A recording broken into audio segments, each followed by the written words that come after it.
How's it going, everybody? It's Charlie, and welcome back to another video on the Chatting Leeds YouTube channel. It's time for your post-match reaction to Arsenal 4, Leeds United 1. For me, there's a few things to be worried about from that game. Yes, the result was expected. We all expected a defeat, and yes, it doesn't help that Bournemouth and Crystal Palace managed to pick up wins today. Still 16th in the league, which I think isn't horrendous considering the results in the other games. But in terms of our performance, I do feel there's a few things that very much need to be improved against Nottingham Forest and Crystal Palace over the next week or so. But just before we get into it, please smash that like button. Please subscribe to the channel if you're brand new and get all of your thoughts and opinions in the comment section down below. And of course, hit that notification bell as well.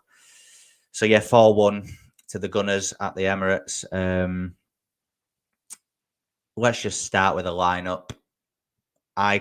When I first saw the lineup, I did not know what formation it was. I didn't know how it was going to look, who was going to be playing where.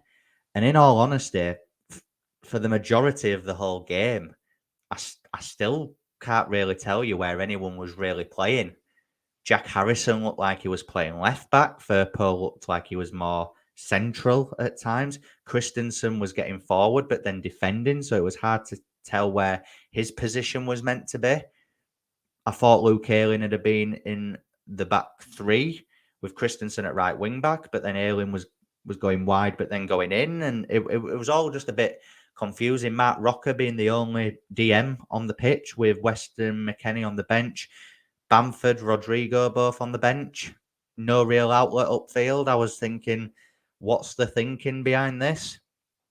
As a few people said on the watch along, maybe Javi's got Forest and Palace in mind and he wanted to rest a few players, but you can still do that without, affecting it too much. We know Nonto and Verber and Adams are all out at the minute, but pick your best possible 11 then. Start Mark Rocker and Weston McKennie in midfield.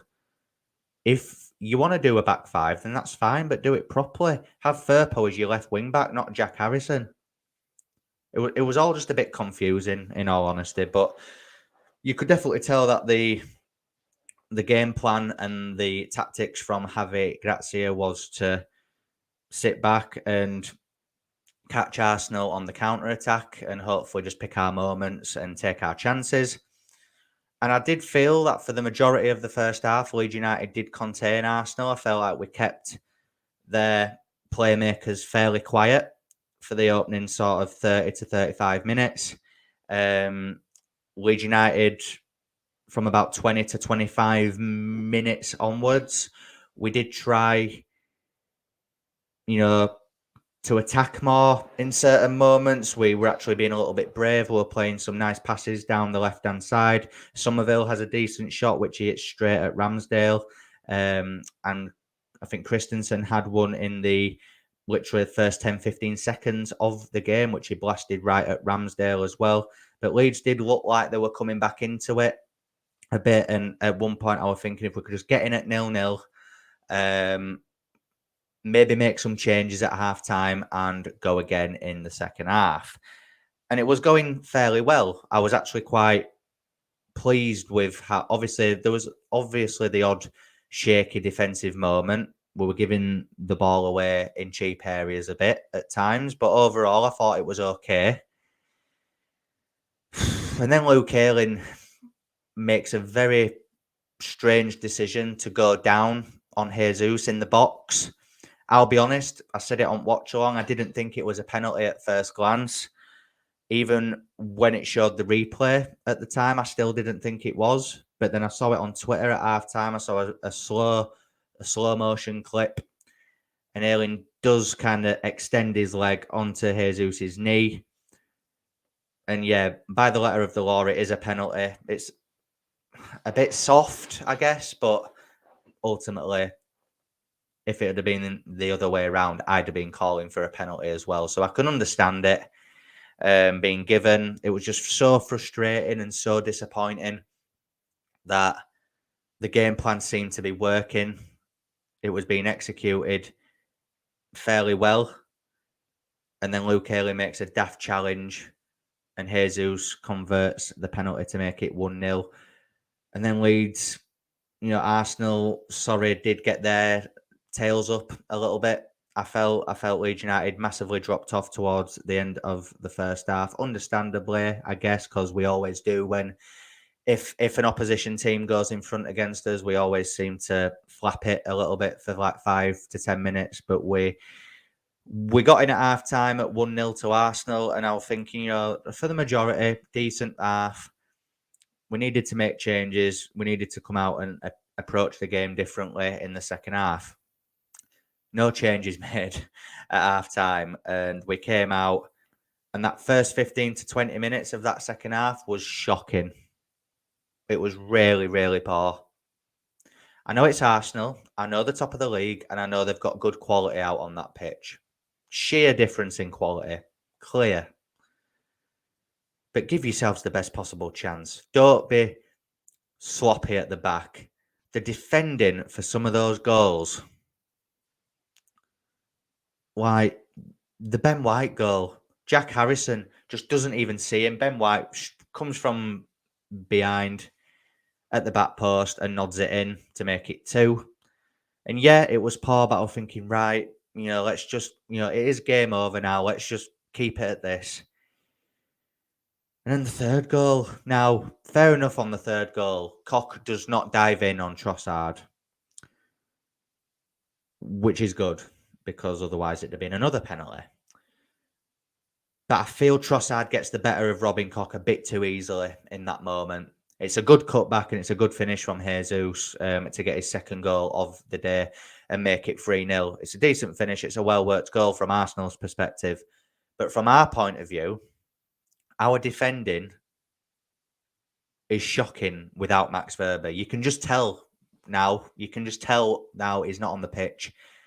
We missed that leader, that organiser, that voice at the back, and it all just went to pot in that opening 15 to 20 minutes. They scored 2 goals in space of 15 minutes in that second half. Put the game to bed. Then Leeds United decide to make changes, and it's like it's too late now, mate. It is too late. I thought Aronson was actually having a decent enough game. He was winning the ball back. He was a little bit better on the ball. He was attacking Arsenal quite well. Some decent turns to get away from his man, but then he was brought off for Rodrigo. And then McKennie came on as well. Cine came off for Rodrigo. Wasn't overly impressed with Sinistera, but then again, the ball wasn't really on his side of the pitch that much, so you can make of that what you will. And then Aronson came off for Weston McKennie. Then Leeds United started to play quite well. Obviously, Ruta then came on as well at one point. Can't remember who for. Somerville, sorry. He came on for Somerville.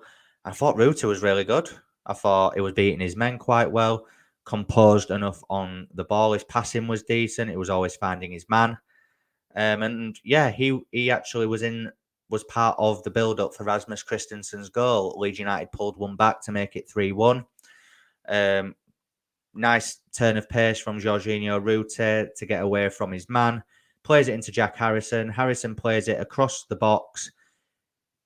Comes off an Arsenal player. It might have been Granit Xhaka, and then Christensen blasts it into the goal. It does come off Zinchenko, but at that point, I didn't really care. I was just happy that Leeds United managed to pull a goal back in the game. Fair enough. Leeds played well after the goal, I thought, for like maybe the next 5 to 10 minutes. But then Granit Xhaka scored to really put the game to bed 1,000,000% to make it 4-1. The defending on that goal is woeful as well. Really, really bad. Christensen and Ayling, Xhaka's in the middle of them. He puts his arm up, he waves. They can clearly see him there. No one picks him up. And it's an easy header for him to make it 4-1. I actually thought Luke Ayling was at fault for the Ben White goal as well, actually, because it's Martinelli who plays that ball in. Ayling allows him to cut inside on his right foot and get that ball in. Could have defended that a little bit better. It wasn't Luke Ayling's finest game for Leeds, but I have seen him play a lot worse than that. Obviously, Javi, Grazia will come under a little bit of scrutiny from certain fans, maybe for the lineup selection and the tactics. But at the end of the day, I can't understand it really, because for me, I would play your best possible 11 against the best sides.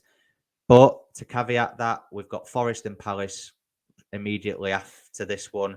More winnable, more important for us. So I can understand him maybe resting certain individuals. But if Max Verber is going to be out for Palace and Forest as well, we really need to work on our defensive structure, because that wasn't good. And yeah, it was 4-1, which, yeah, it's not a great scoreline. But, Forest, Palace, they're going to be more nervous, more edgy games, I imagine, no matter who wins. We need to be on it defensively, because it was very worrying. That collapse at the start of the second half and how we ended the game was not great. I felt for 30 minutes of the first half and for a 10 to 15 minute spell in the second half, Leeds United were decent, were okay. But again, it's the same old stuff, isn't it? When Max Verber's not on the pitch, we go to pot defensively, and that is a worry. As I said at the beginning, Bournemouth beating Fulham, not ideal. Palace getting a 94th minute winner to beat Leicester 2-1, not ideal. But I guess I don't think Palace will go down anyway. So if one team was going to win today that I wouldn't mind, it would probably be Palace. Because now Leicester drop into that bottom three. They'll be calling for Brendan Rodgers to go, which I think if they do allow him to go, then it's quite risky at this point in the season. But yeah, for Leeds United to be 16th at the minute, considering the other results that haven't gone for us this weekend, I don't mind. It isn't horrendous. Like I kept saying on the watch along, the fact that we had to play the league leaders when everyone else is playing each other in that relegation battle, then again, it ain't ideal, because they'll have all been having a look at our game thinking, yeah, Arsenal will beat Leeds, and they did.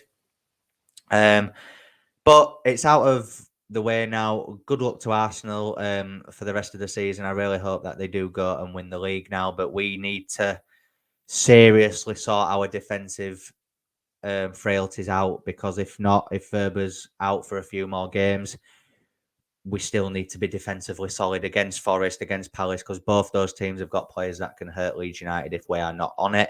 Hopefully, though, we can shake this off and we go again under the lights at Ellen Road on Tuesday night, guys. So this is just a brief match reaction straight after the game finishing. I appreciate everyone that joined in the watch along earlier. If you've enjoyed this post-match reaction, guys, please smash that like button.